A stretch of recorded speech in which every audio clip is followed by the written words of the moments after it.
Yo, what's going on? This is your boy M-A-double-N Man, shouting out Entertainment Focus. You already know what it is. Yeah. How are you doing today? How's the day? Great. I'm feeling great. It's definitely been a good day, been a good week out here in London, enjoying myself. So can't wait.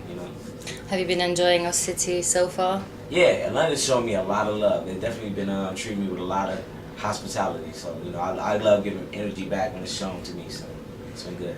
Have you had a chance to learn any typically British expressions yet? Yeah. I definitely learned proper. I know what proper means. I know a couple of other little stuff. I was trying to learn a little bit of Cockney the other day, but that's a little harder. That's a whole other thing. So Comes in handy though. yeah, definitely. I'm trying to start being able to have regular conversations and understand people. But I gotta learn how to speak it.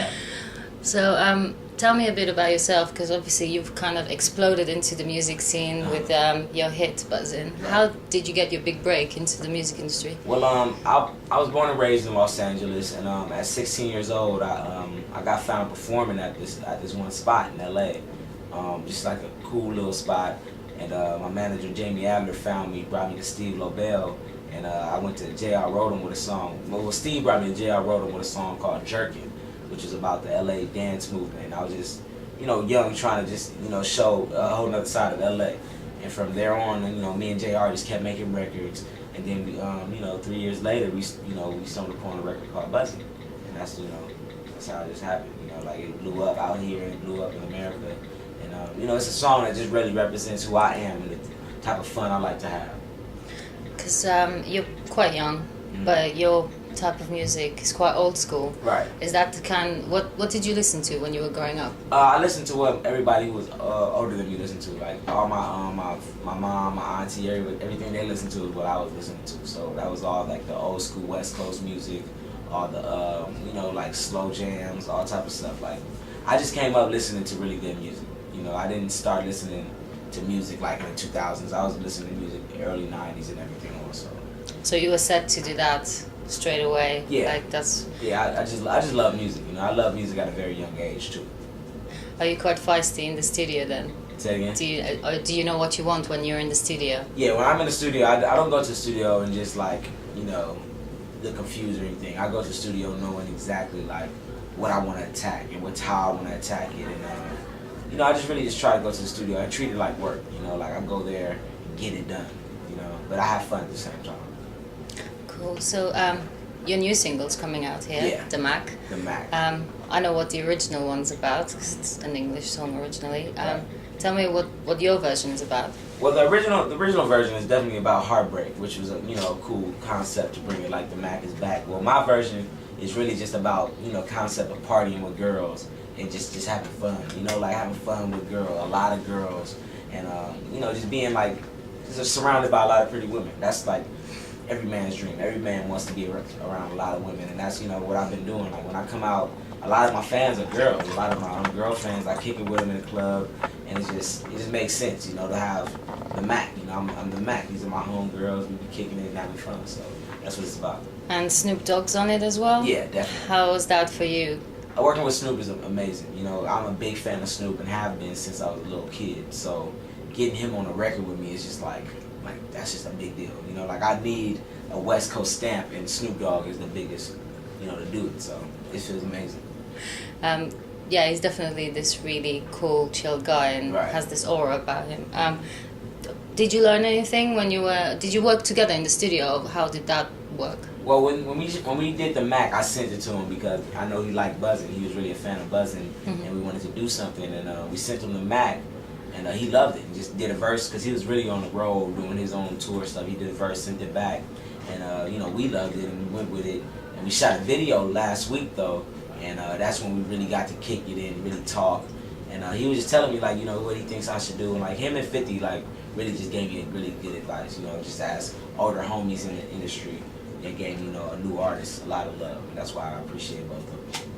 And your album's coming out soon? Yeah, Man's World will be dropping this July. It's gonna be amazing. What can we expect from it? What kind of vibe? Yeah. The vibe is all about the birthday philosophy, living life like every day is your birthday, not letting nobody bring you down. You know what I'm saying? The whole album is really, and it's also about my life. About me. you know, like just the way I was brought up, like in LA, and the way I talk, my slang. It's really just a good introduction to the birthday boy who was man, you know, who was me. So it's just, you know, it's my world, and I'm bringing you into it. So what's important to you? Are you mainly focused on the lyrics? I'm definitely focused on the lyrics, because, you know, it don't have to be the most lyrical, but I gotta make sure every lyric is me. You know what I'm saying? Like I can rap lyrically, but it may not be me exactly. You know what I'm saying? Like it may just be cool to hear, but it's not me. With this album, I really wanted to focus on saying stuff that I would really say.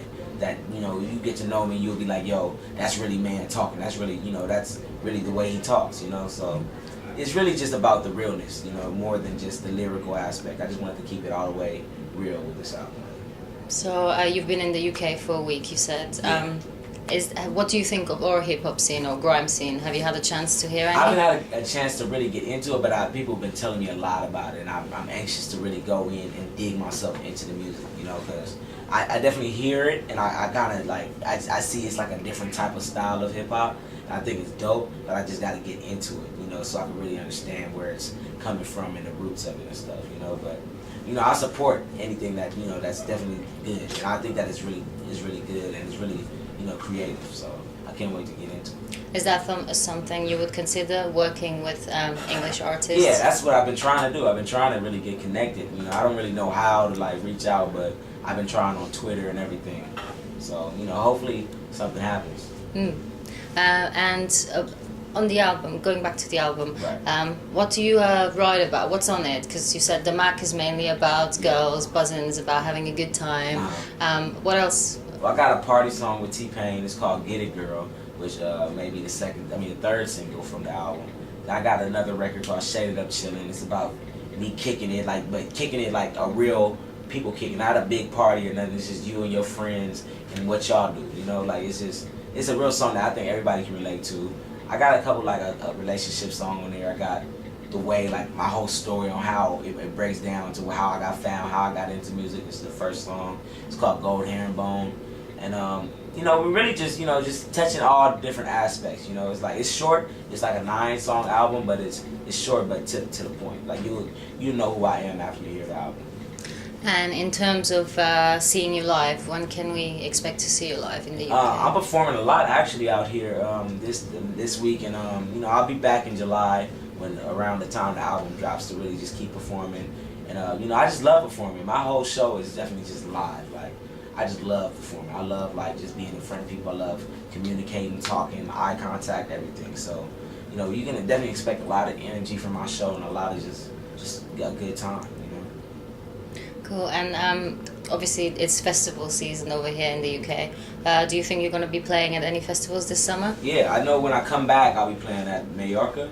That's what it's called, and I can't wait for that. Everybody's telling me it's going to be amazing. And, I think I'm performing with Chipmunk and a couple other artists that's gonna be there, so I can't wait. You know, it's gonna be fun, and you know, hopefully I'll do more because I just love being over here. Honestly, you know, I just can't get enough. Cool. And for the last question, what would be your advice to any up and coming artists? Any up and coming artist, I would really tell them to make sure you love what you're doing and you're not doing it just to, you know, just to say you're an artist. You know, really make sure this is really what you want to do. Because, you know, this is like really what people, if you really want to do it, people will see that in you and believe in you if that's really what you love. But if you don't, people will also see through that and they won't support, you know. So just make sure you're doing everything for the right reasons, and then the right stuff will happen to you.